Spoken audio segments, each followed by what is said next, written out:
ভূত ভবিষ্যৎ গল্প হলেও সত্যি। হাই গাইস, নিয়ে চলে এসেছি ভূত ভবিষ্যতের এপিসোড নাম্বার 4। আমি আগের এপিসোডের শেষেই বলে দিয়েছিলাম যে এর পরের ঘটনাটা খুবই অদ্ভুত হতে চলেছে।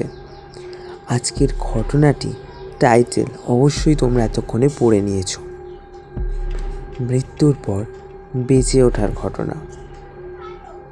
এই ঘটনাতে আমরা একটা অন্য ডাইমেনশনে চলে গেছি। ঘটনাটা শোনার পর তোমাদের মতামত আমাদের কমেন্ট সেকশনে অবশ্যই জানিয়ে যাও। আজকে আমাদের সঙ্গে ভয়েসে রয়েছে বৈশালী, সৃষ্টা এবং রিনা গাঙ্গুলি। রিনা গাঙ্গুলি আমাদের স্কুলের একজন ম্যাম। হ্যাঁ, ম্যামকে রিকোয়েস্ট করার পর ম্যাম আজকে আমাদের এই ভিডিওতে একজন ভয়েস মেম্বার হিসেবে রয়েছে। তাহলে ম্যামের সঙ্গে কথা শেষে বলছি। আপাতত আজকের ঘটনাটি শুরু করি। ঘটনাটি আমাকে পাঠিয়েছেন সোনালী দাস। সোনালী দাস ঘটনাটি যেভাবে লিখেছেন সেভাবে পড়া শুরু করলাম। আমি সোনালী দাস। যে ঘটনাটি আজ আমি বলছি সেই ঘটনাটা আমার শোনা আজ পর্যন্ত সেরা অদ্ভুত ঘটনা। আমার মায়ের থেকে এই ঘটনাটা আমি শুনেছিলাম। ঘটনাটি আমি গল্পের আকারে উপস্থাপনা করছি। মা, তুমি সেদিনকে কোন একটা মাসি দিদার কথা বলেছিলে না? কি যেন একটা, ঘটনাটা আরেকবার বলো না। দাঁড়া, বলছি। ঘটনাটি বলতে বলতে মা সেই সময়ে পৌঁছে গেছে যখন মা সেই মাসি দিদার বাড়িতে থাকতো। আমি শোভা। ঘটনাটি যখন ঘটেছে আমি সেই সময়ে গেছিলাম আমার মাসির বাড়িতে। আমার বয়স তখন হবে ওই 15 কি 16।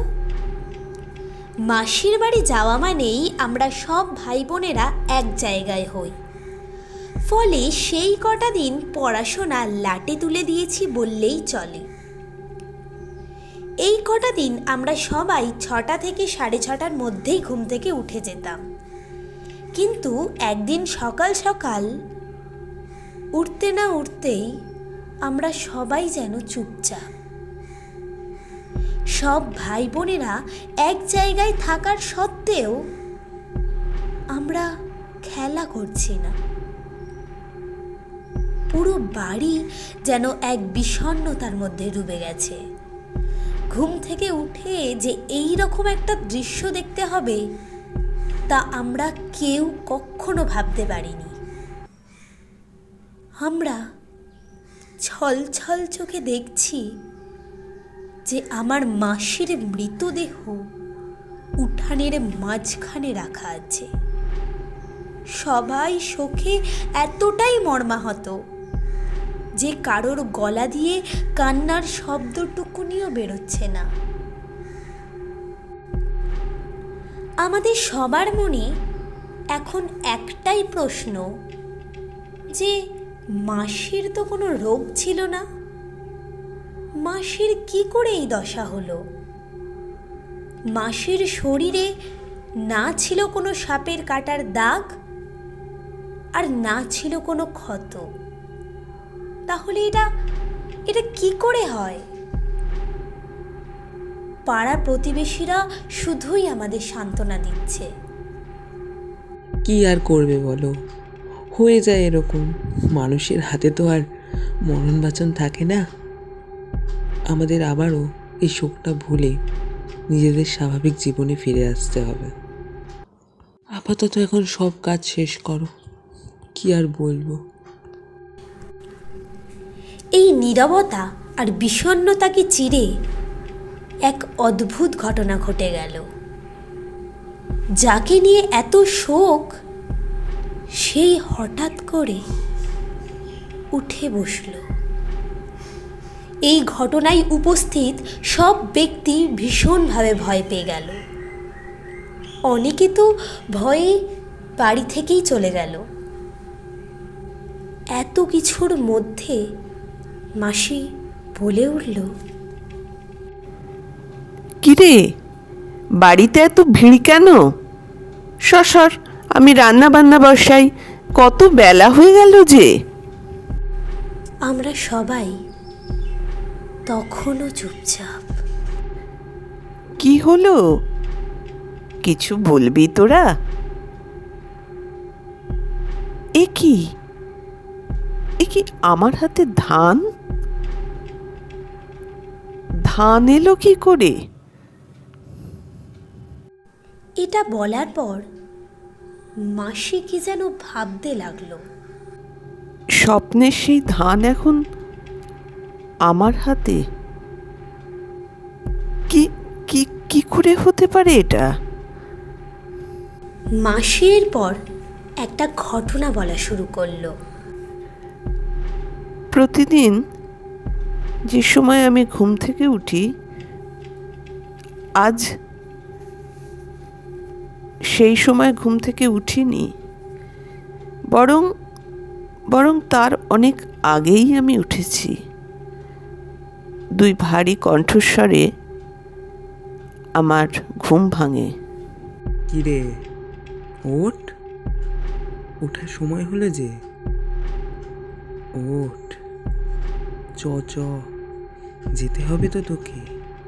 এবার তোর পাপ পুণ্য সব কিছুর হিসাব হবে।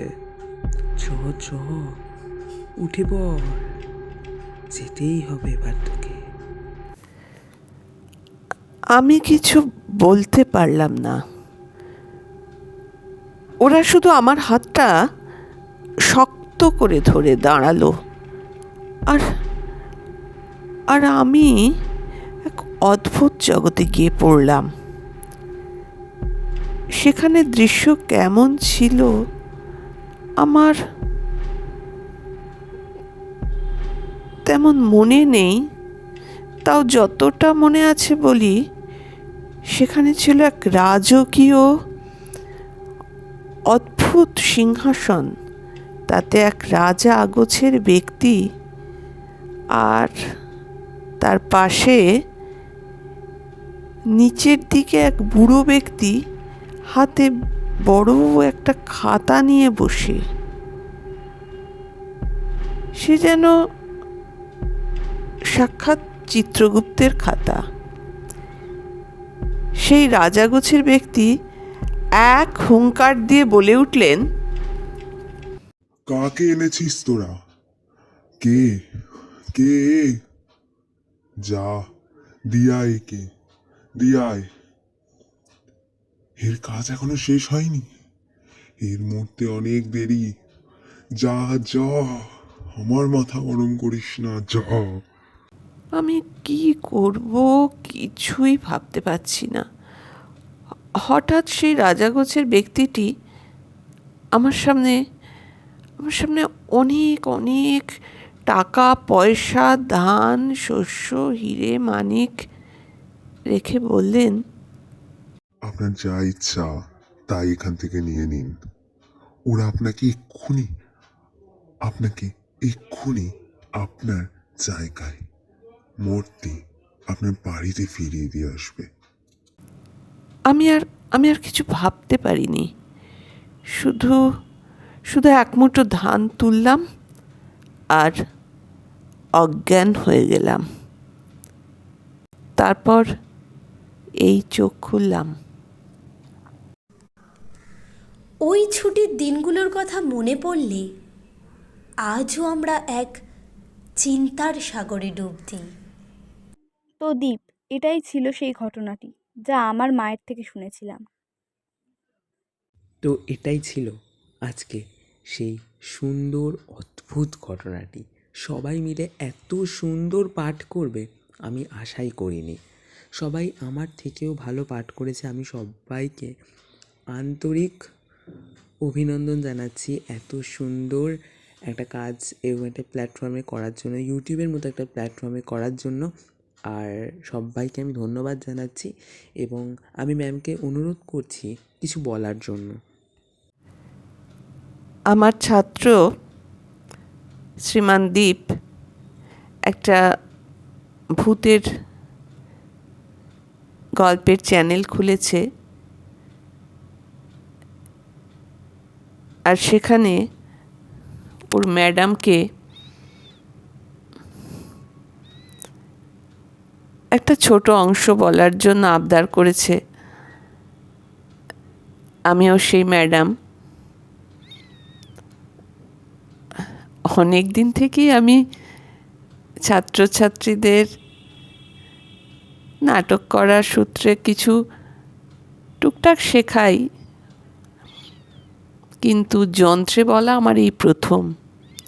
বলেছি আমি সামান্য হলেও মঞ্চে, লাইভে। ওর আন্তরিক আহ্বান আমি ফেলতে পারিনি। ও খুব বড় হোক, উঠে দাঁড়াক, ওর চ্যানেলের সর্বাঙ্গীন উন্নতি ও মঙ্গল হোক। ছোটরা, তোমরা কিন্তু দীপদাদার চ্যানেল দেখবে, তবে খুব রাত্রে দেখো না। রাত্রে দেখলে ভয় পাবে তো, তাই একটু বিকেল বিকেল দেখে নিও, কিন্তু দেখো কিন্তু। নমস্কার ম্যাম, আপনাকে আর ধন্যবাদ দিয়ে ছোট করতে চাইছি না, একদমই চাইছি না। আপনি প্রচুর সাহায্য করেছেন এবং আমাদের সঙ্গে ভয়েসে যে আরও দুজন ছিল তাদের দুজনকে আমি খুবভাবে ধন্যবাদ জানাচ্ছি। শ্রেষ্ঠা যে ক্যারেক্টারটা আমাদের যে ভয়েস দিচ্ছে, শ্রেষ্ঠা, তো ও কিন্তু সবার কাছে খুব প্রিয় হয়ে উঠেছে ওর ভয়েসের জন্য। আর আজকে আমাদের আরও একজন নতুন ভয়েস আর্টিস্ট অ্যাড হচ্ছে বৈশালী, ও খুব সুন্দর ভয়েস দিয়েছে। আমি তো বলবো আমার থেকেও ভালো দিয়েছে ওরা। আর আরও একজনের থাকার কথা ছিল, কিন্তু তার শরীরটা একটু খারাপ করে গেছে, তাই সে আর থাকতে পারেনি। চেষ্টা অবশ্যই করব তাকে যাতে নেক্সট এপিসোড থেকে রাখতে পারি। আচ্ছা, এবার তোমরা বলো কেমন লাগলো আমাদের সবার ভয়েস দেওয়া একসঙ্গে যৌথভাবে, আর কেমন লাগলো আজকের এই সত্য ঘটনাটি কমেন্টে জানাও। ফিরে আসবো আবার নেক্সট এপিসোড নিয়ে মঙ্গলবার।